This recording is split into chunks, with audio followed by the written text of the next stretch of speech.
Olá, meus amigos, bem-vindos a esse quarto episódio da nossa série sobre o reinado do Anticristo. Nos 3 primeiros vídeos nós já abordamos várias coisas, já identificamos a origem do iníquo desse Anticristo, já vimos que está ligado ao Império Romano, já vimos que está ligado também à descendência de Ismael, filho de Abraão. E nesse vídeo é sobre isso que nós vamos abordar aqui. Nós vamos a fundo um pouco mais sobre os filhos de Ismael. Vamos falar de algumas características do Anticristo, algumas das suas características que vão servir para nós não somente como informação, mas também de júbilo, porque o oposto do que ele tem como característica são peculiaridades bíblicas que fazem o meu coração e o teu coração certamente se alegrar de termos um Deus que nos chama de filhos. Nós temos um Deus que é o nosso Pai, tá bom? Fique conosco, não se esqueça nunca de se inscrever no nosso canal, curtir, dar um like caso você goste desse vídeo e também de acionar o sininho para receber sempre, semanalmente, as notificações de um novo vídeo no nosso canal, tá bom? Mais uma vez, bem-vindos ao canal Fiéis até o fim.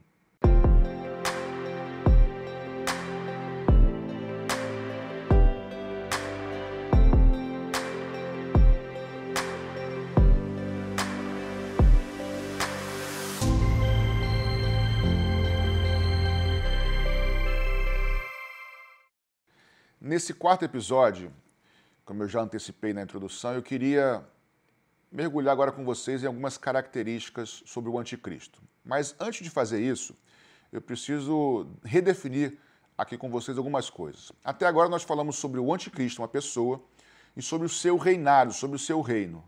Vocês devem lembrar, quem assistiu os 3 primeiros episódios, que nós falamos sobre que a besta, fera, animal, essas 3 coisas é uma coisa só, na verdade. A besta, ela simboliza tanto o império quanto o imperador, tanto o reinado quanto o rei. Mas eu queria ampliar esse entendimento hoje nesse quarto episódio. Nós temos o Anticristo, nós temos o império do Anticristo e nós temos também o espírito do Anticristo, tá? Então, o que são essas 3 coisas? Deixa eu colocar na ordem agora. O Anticristo é uma pessoa, tá? Não é um demônio, é uma pessoa que vai ser usada, né, o tempo todo por entidades malignas. Ok, mas é uma pessoa. O espírito do Anticristo, ele é um conjunto de valores, de princípios, eu não vou dizer verdade porque é engano, mas de doutrinas, tá, de pensamentos que permeiam a sua natureza e que vão levar à prática, né, num governo. Então nós temos a pessoa do Anticristo, o espírito do Anticristo, e nós temos o governo do Anticristo, que é onde ele vai aplicar e tentar dominar o mundo com seus princípios, obviamente, totalmente equivocados e enganosos, ok? Então, para isso, eu queria ler com vocês, nesse primeiro momento aqui, desse quarto episódio, 3 textos bíblicos dentro do mesmo assunto, tá bom? O primeiro texto está na primeira carta de João, capítulo 2, no verso 22, mas eu vou ler do verso 18 até o 22 para contextualizar com você, tá bom? Versículo 18 diz o seguinte: Filhinhos, esta é a última hora, e como ouvistes que vem o anticristo, já muitos anticristos têm surgido, pelo que conhecemos que é a última hora. Saíram do nosso meio, mas não eram dos nossos, pois se tivessem sido dos nossos, teriam ficado conosco. Mas isso é para que se manifestasse que nenhum deles era dos nossos. Mas vós tendes a unção que vem do Santo, e sabeis tudo. Não vos escrevi porque não soubestes a verdade, mas porque sabeis e porque nenhuma mentira vem da verdade. Atenção agora para o verso 22. Quem é o mentiroso, senão aquele que nega que Jesus é o Cristo? Esse mesmo é o anticristo, esse que nega o Pai e nega o Filho. Então vamos lá.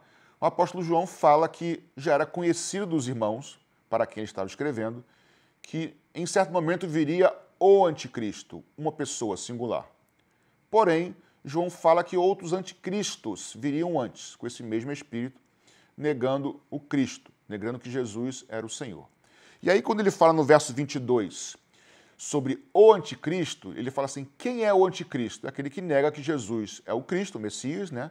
E nega o Pai e nega o Filho. Em outras palavras, o anticristo, ou o espírito do anticristo, é uma doutrina, é uma verdade não é a palavra melhor para usar aqui, mas é uma doutrina, é um ensinamento, melhor dizendo, em que ele nega o Pai e nega o Filho. O espírito do anticristo, ou aqueles que seguem o anticristo, ou o próprio anticristo, tem uma dificuldade enorme com a paternidade de Deus.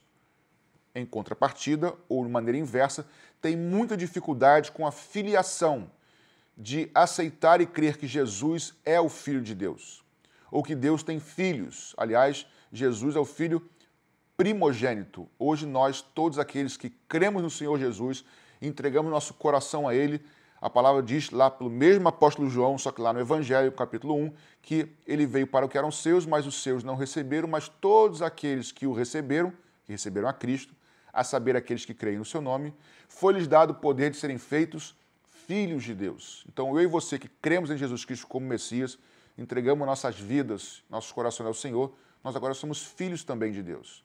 Mas para o espírito anticristo, para o anticristo, para a doutrina dele, essa filiação de Deus ou a paternidade divina é algo muito difícil de ser aceito.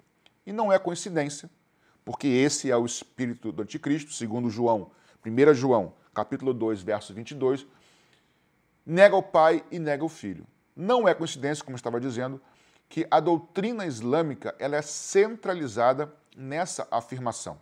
Qual a afirmação? A afirmação de que Alá é o único Deus, Alá é o único Deus, ele não tem filhos, e Muhammad é o seu mensageiro. O mensageiro de Alá é Maomé, Muhammad, não é o filho de Alá, porque Alá não tem filho. Essa é uma afirmação central e toda a doutrina islâmica gira em torno disso. Então, no Evangelho nós temos Deus Pai e o seu mensageiro das boas novas. O mensageiro do Evangelho é o Filho de Deus. Em contrapartida, lá no islamismo, Alá é o único Deus para eles, não tem filhos, filho algum, e Muhammad é o seu mensageiro. Então nós vemos essa coincidência, que não é coincidência, porque a Bíblia está sempre correta, que o espírito do anticristo é um espírito que nega o Pai e nega o Filho, exatamente como a doutrina do islamismo. É apenas a primeira evidência, existem outros que eu vou falar aos poucos ao longo desses vídeos. Fazendo um paralelo ou pegando uma explicação natural, por enquanto não espiritual, nós podemos entender isso, porque Ismael ele foi mandado embora pelo seu pai Abraão. E nós já vimos nos vídeos 1, 2 e 3 que certamente o reinado do anticristo, o império do anticristo, está ligado diretamente a uma ressurreição do Império Turco-Otomano ou um ressurgir do Império Islâmico, que é um califado.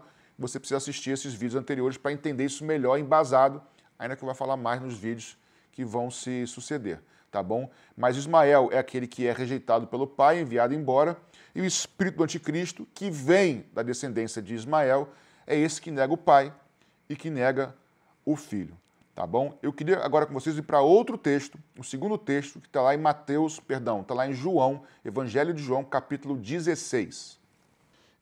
Os versos 1, 2 e 3. Diz o seguinte: tenho-vos dito essas coisas para que não vos escandalizeis. Quem está aqui falando é Jesus, tá? Eles vos expulsarão das sinagogas, de fato, e vem a hora em que qualquer que vos matar pensará estar oferecendo culto a Deus. E isso vos farão porque não conheceram o Pai e nem conheceram a mim. Então vamos aqui construir esse entendimento. Qual é o espírito do anticristo? É aquele que nega o Pai e aquele que nega o Filho, exatamente como o centro da doutrina islâmica. Aqui em João, Evangelho de João agora, tá? Capítulo 16, versos 1, 2 e 3, principalmente o 2 e 3, diz que chegará o momento em que os discípulos de Jesus, os discípulos daqueles que são filhos de um Deus que é Pai, certo? Serão perseguidos e vão ser mortos. E mortos por quê? Porque aqueles que vão matar, segundo o versículo 2, isso, eles vão matar achando que estão fazendo algo para Deus. E 3, por quê? Porque eles não reconhecem nem o Pai e nem o Filho. E é exatamente isso que a Bíblia nos fala lá em Daniel. fala também em Apocalipse que o reinado do anticristo, os discípulos do anticristo, os que seguem a besta, vão degolar, vão decapitar os judeus ou os cristãos que estiverem na tribulação. Eles serão decapitados, martirizados, e será uma multidão de mártires, muitos martirizados, tá? Sobre isso vamos falar lá para o estudo 6 e 7 ou 8, tá? Não lembro agora precisamente, mas se você ficar conosco, você vai acompanhar. O fato é que o anticristo vai prevalecer e vai martirizar, matar muitos, decapitando, degolando. E quem fizer isso, os seus discípulos, achando que estão fazendo para Deus, estão fazendo para Alá. E eles acham, creem que Alá é o mesmo Deus de Abraão. O Deus de Abraão por meio de Ismael é o mesmo Deus de Abraão por meio de Isaac. Mas isso não é uma verdade e ainda nesse vídeo nós vamos ver detalhes sobre isso, ok? E o terceiro texto que eu queria ler agora com vocês, nesse primeiro momento, está no Salmo de número 2, ok? Eu vou ler do verso 1 ao verso 9, que diz assim: Por que conspiram as nações e os povos tramam em vão? Os reis da terra se levantam, e os governantes se reúnem contra o Senhor e contra o seu ungido, dizendo: Rompamos as suas cidades e sacudamos de nós as suas algemas. Aquele que está entronizado nos céus se ri, o Senhor zomba deles. Então lhes fala na sua ira, e no seu furor os confunde, dizendo: Eu ungi o meu rei, sobre meu santo monte Sião. Proclamarei o decreto do Senhor. Ele me disse: Tu és meu filho, eu hoje te gerei. Pede-me, e eu te darei as nações por herança, e os fins da terra por tua propriedade. Tu os regerás com vara de ferro, tu os despedaçarás como um vaso de oleiro. Então, meus irmãos, vamos juntar esses três textos. 1 João, capítulo 2, verso 22, o espírito do anticristo é aquele que nega o Pai e nega o Filho. João, Evangelho de João, capítulo 16, versos 2 e 3, diz que muitos vão matar os discípulos de Jesus, decapitando-os, achando que estão fazendo algo para Deus, certo? Mas, na verdade, fazem isso porque não reconhecem o Pai e nem o Filho. E agora aqui no Salmo de número 2, nós vemos que, num contexto também escatológico, de certa forma também escatológico, que as nações vão se juntar tentando vencer o ungido do Senhor que se assenta no monte, lá em Sião. E o ungido é o Cristo verdadeiro, Jesus Cristo. Por quê? Porque ao Filho foi dado o poder de reger todos os reinos e todas as nações. Ao Filho, Jesus Cristo, foi dado e será consumado, depois da tribulação, no milênio, a autoridade e o poder sobre todos os reinos, sobre todas as nações, sobre toda a terra, porque a terra pertence ao Senhor. E isso é algo que irrita muito ao opositor de Cristo, ao anticristo, na verdade, a Satanás. Porque Satanás, quando tenta Jesus, lá em Mateus capítulo 4, ele tenta, na última parte da tentação, dizer para o Senhor: se você me adorar, olha esses reinos da terra, tudo me pertence, eu vou te dar. Só que no final da história, o meu Jesus, o teu Jesus, ele vence, e todos aqueles que estiverem com ele também vencerão. Isso é uma coisa que incomoda muito a Satanás. Saber que os reinos da terra, o que ele sempre quis ter, o domínio, serão dadas e será dado a Jesus Cristo, o verdadeiro Messias. Portanto, por isso, Satanás, com espírito de engano, usando o anticristo, no governo do anticristo, não reconhece o Pai e não reconhece ao Filho, porque ao Filho foi dado todo o poder nos céus e na terra. Ok? Vamos agora, então, para o segundo ponto desse quarto episódio. Um dos 5 pilares da fé islâmica é a peregrinação para Meca, cidade de Meca, na Arábia Saudita.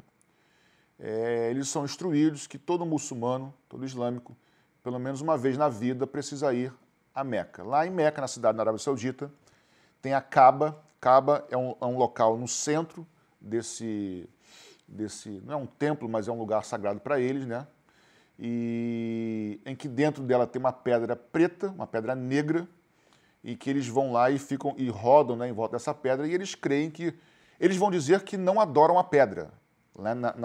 Nos escritos islâmicos, eles dizem que adoram só lá. Mas eles vão lá e rodam em volta dessa pedra negra e eles creem que quando fazem isso, seus pecados são purgados, são expiados, enfim, são perdoados, tá?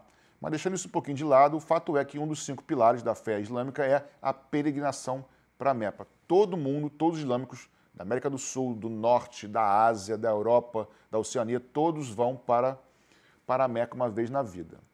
E é interessante porque isso é uma estratégia maligna, na verdade é uma cópia, porque em Apocalipse, capítulo de número 21, no verso 24, por exemplo, diz que as nações, já na Nova Jerusalém, diz que as nações dos salvos andarão à sua luz, até a sua luz, e os reis da terra trarão para ela a sua glória e honra. Ou seja, o que Deus instituiu, que irá acontecer na Nova Jerusalém, na eternidade, a partir do milênio também, Jerusalém será o centro da terra. E as nações irão até Jerusalém. E é isso que acontece em Meca. Ou seja, mais uma vez você pode ver comigo que o islamismo ele tende a substituir alguns princípios, algumas práticas, elementos de Deus. Por que isso? Porque o inimigo o tempo todo ele distorce, ele imita e copia Deus, querendo ser Deus. E nós vamos ver mais detalhes sobre isso ainda nesse vídeo. Uma outra coisa que acontece no islamismo, na verdade, que acontece no islamismo não, acontece com o islamismo lá na frente, quando se tornar o reinado do anticristo, o império do anticristo, porque o anticristo vai fazer algo, irmãos, que não parece ser novo nas escrituras. Se nós entendermos um pouco e lembrarmos um pouco que nós falamos no vídeo passado, no estudo passado, no episódio de número 3, onde nós falamos sobre a escatologia bíblica e o espelho da escatologia islâmica, nós podemos ver o seguinte: o anticristo vai assumir o poder durante 7 anos no mundo, você precisa ver com calma e detalhe o vídeo de número 3, e no meio desse processo, em 3 anos e meio, ele vai se assentar no trono do templo lá em Jerusalém, igual Jesus fala sobre isso em Mateus 24, ele diz assim: quando virdes a abominação, como está escrito no livro de Daniel, ou seja, Jesus nem perde tempo, gente, explicando isso. Por quê? Por incrível que pareça, Daniel explicou melhor que Jesus. Não que Jesus não soubesse, mas ele não perdeu tempo com isso porque já estava muito bem explicado por Daniel. Lá no capítulo 9 de Daniel, tá muito bem explicado sobre isso, sobre o anticristo. Então Jesus cita Daniel, como está escrito no profeta Daniel. Quem lê, entenda, diz Jesus. Pois bem, ele se assentará, o anticristo, no templo como se fosse o próprio Deus, tá? E aí eu queria ler com vocês um texto agora que está em Isaías. Isaías 14, dos versos 12 ao verso 14, diz assim: Como caíste do céu, ó estrela da manhã, filho da alva? Como foste lançado por terra, tu que debilitavas as nações. Tu dizias no teu coração: eu subirei ao céu, acima das estrelas de Deus exaltarei o meu trono. No monte da congregação me assentarei, na extremidade do norte. Subirei acima das mais altas nuvens, serei semelhante ao Altíssimo.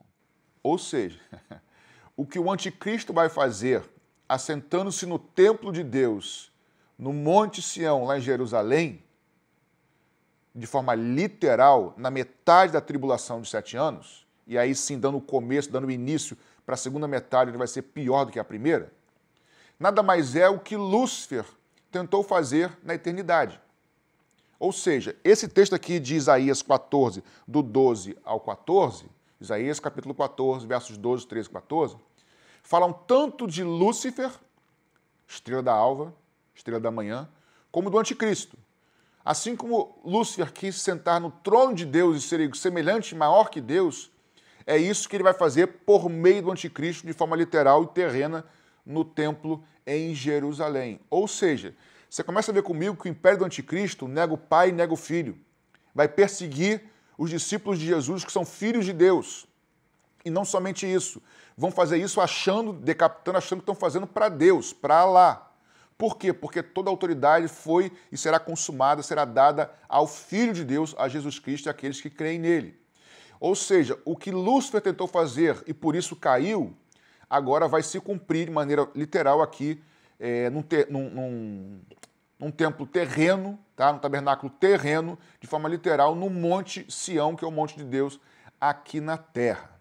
Tá bom? Então, assim como foi com Lúcifer e ele caiu, agora ele tentará fazer por meio do anticristo, que será um instrumento seu para tentar dominar todas as coisas e se assentar no trono de Deus. Então eu queria agora chamar a sua atenção um pouquinho para a história de Israel. A história de Israel, desde a época dos juízes, da época dos reis, os conflitos da nação de Israel sempre foram com as nações circunvizinhas. Por exemplo, os povos, né, que estão em volta da nação de Israel. Os amonitas, os edonitas, os moabitas, os filisteus, os jebuseus, heteus e tantos outros. Então, por vezes, Israel lutava ao sul, às vezes lutava contra a nação do norte, do leste, do oeste, do sudeste, enfim. Só que ao longo da história, essas nações, cada uma delas tinha um deus, servia a um deus, eram os deuses territoriais, tá? Cada nação tinha o seu deus e lutavam individualmente contra Israel e Israel contra elas. Às vezes se juntavam 2, 3, mas serviam os seus deuses. Pois bem, ao longo da história, isso mudou. Todas essas nações que eu citei aqui e muitas outras, todas elas hoje adoram, cultuam e servem a um só Deus, que é Alá. Isso torna, portanto, a situação de Israel um pouco mais complicada. E vai ser, sem sombra de dúvidas, o culminar da história, onde todas essas nações que nunca suportaram Israel, que tomou a terra de Canaã, nunca toleraram e sempre lutaram contra Israel, Israel contra elas, resistindo, elas vão agora juntas, você imagine, se lutando separados já era complicado, agora todas juntas contra Israel, somente a mão do Senhor para livrar essa nação e certamente, como a Bíblia garante, vai livrar a nação de Israel. Mas entenda que hoje o islamismo é um culminar na história de todas essas nações que estão em volta de Israel, que tinha cada um seu Deus, seguia cada um seus deuses, na verdade plural, e que hoje estão juntas cultuando ao mesmo Deus e, portanto, vão se tornar muito fortes quando se levantarem no império do anticristo para combater contra a nação de Israel. Já disse anteriormente que, uma vez na sua vida, um islâmico ou um muçulmano ele precisa ir a Meca. Meca é uma cidade que fica na cidade da Arábia Saudita, já falei sobre isso. Lá tem a Kaaba, com a pedra eles rodam. Pois bem, na tradição islâmica, eles creem que a cidade, né, de Meca foi fundada pelo Ismael. Ismael é o fundador da cidade de Meca, né? A cidade de Meca não é nova no sentido de respeito a Kaaba. Já existia em Meca, que foi fundada por Ismael, segundo eles, outros templos, outros altares de adoração aos deuses que ao longo da história tinham sido cultuados naquela região da Arábia Saudita. Mas hoje, repito, somente cultua-se a Alá, ok? Eu tive o prazer de estar em Istambul, de conhecer a cidade, uma cidade muito bonita, agradável, fui muito bem tratado em Istambul.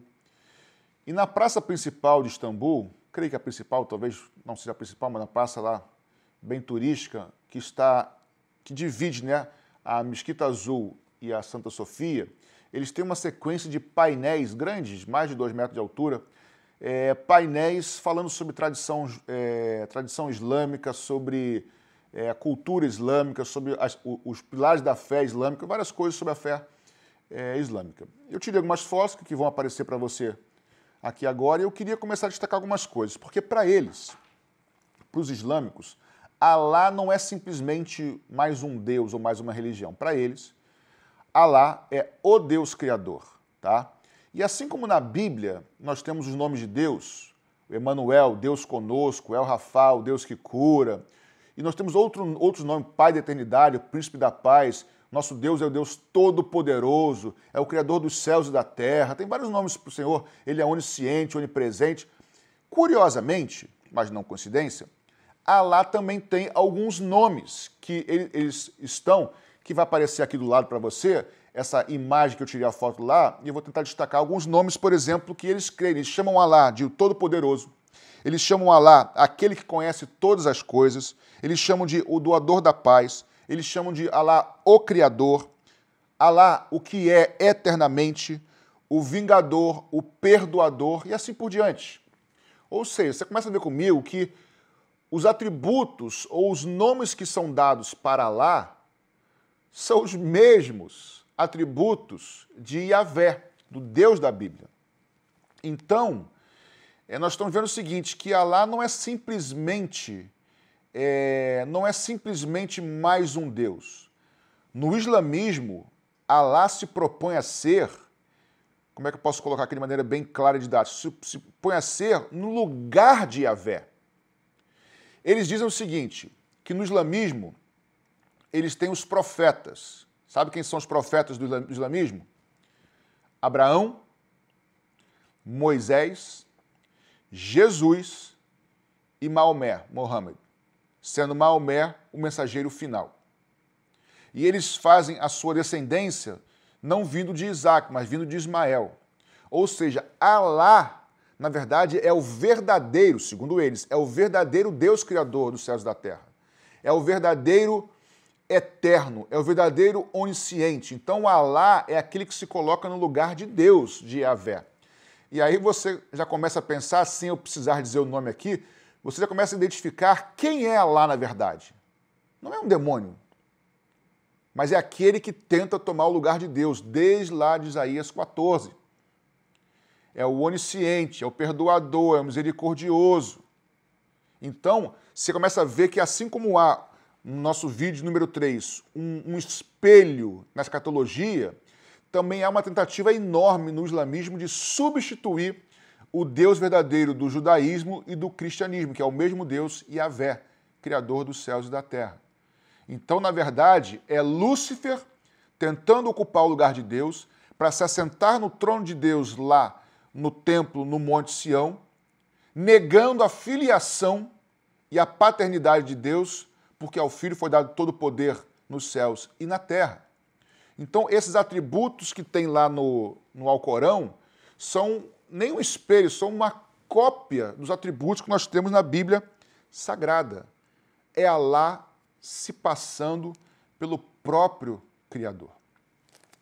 E, por exemplo, a bandeira ou símbolo do islamismo, que é o mesmo símbolo que está na bandeira da Turquia, é aquela luz crescente com uma estrela, que nada mais é do que a estrela da manhã.